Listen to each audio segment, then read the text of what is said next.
প্রতি সপ্তাহে নতুন নতুন ভূতের গল্প দেখতে সাবস্ক্রাইব করুন বাংলা ভূতের গল্প চ্যানেলটিকে। সেই সাথে বেল আইকন প্রেস করতে ভুলবেন না। তার যখন ঘুম ভাঙল তখন সময় রাত ৩টা বাজে। সে দ্রুত মাছ ধরার জিনিসপত্র নিয়ে বেরিয়ে পড়ল।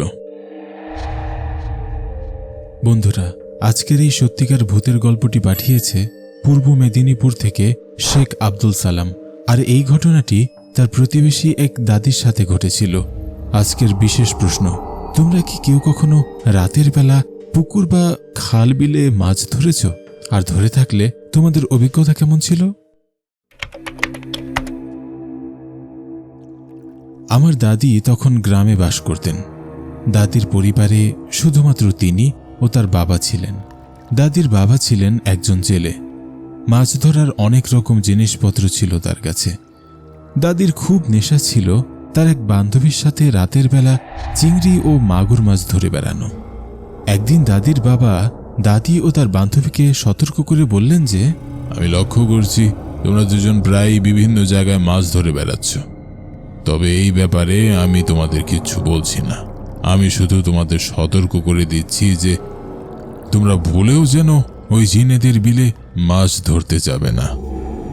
ওই বিলে আছে এক ধরনের বিশেষ জিন, যাদের দেহ মানুষের মতো কিন্তু তাদের মাথা কচ্ছপের মতো।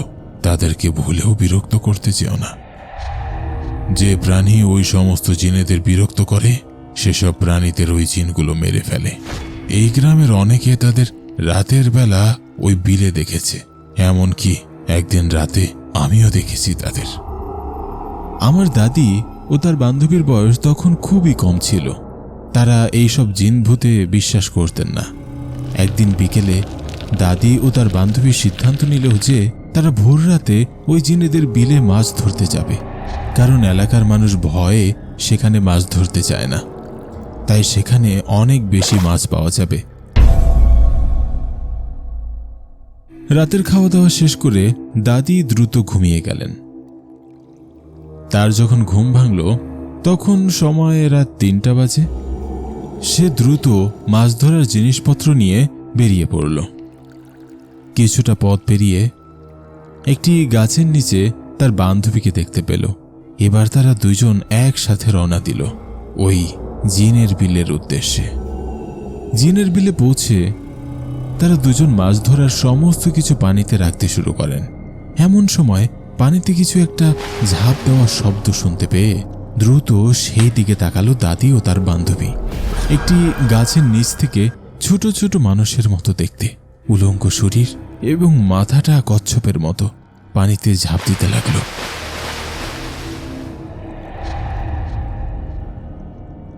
এ দৃশ্য দেখে আমার দাদি ও তার বান্ধবী দ্রুত পানি থেকে উঠে দৌড় শুরু করলো বাসার দিকে। কিন্তু দাদি কিছুটা পথ বেরোতেই পায়ে হোঁচট খেয়ে মাটিতে পড়ে গেল। এদিকে দাদির বান্ধবী পেছন দিকে না তাকিয়ে দৌড়াতে থাকল।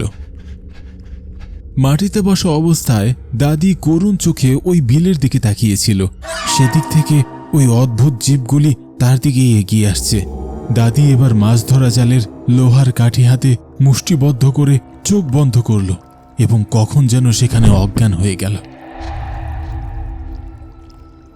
এদিকে দাদির বান্ধবীর মুখ থেকে সবকিছু শুনে দাদির বাবা ও এক বৃদ্ধ রওনা দিল ওই বিলের দিকে। সেখানে যেয়ে তারা দাদিকে উদ্ধার করল। বাসায় নিয়ে এসে দাদির হাতে তারা নখের আঁচড়ের দাগ লক্ষ্য করল। এবার ওই বৃদ্ধটি বলল, এই নখের দাগ দেখে আমার ভালো মনে হচ্ছে না। এ হলো ওই সমস্ত জিনেদের নখের আঁচড়। জলদি এই মেয়েকে তুমি আমাদের গ্রামের বড় মৌলানা সাহেবের কাছে নিয়ে যাও। তিনি কিছু একটা সমাধান দিতে পারবেন।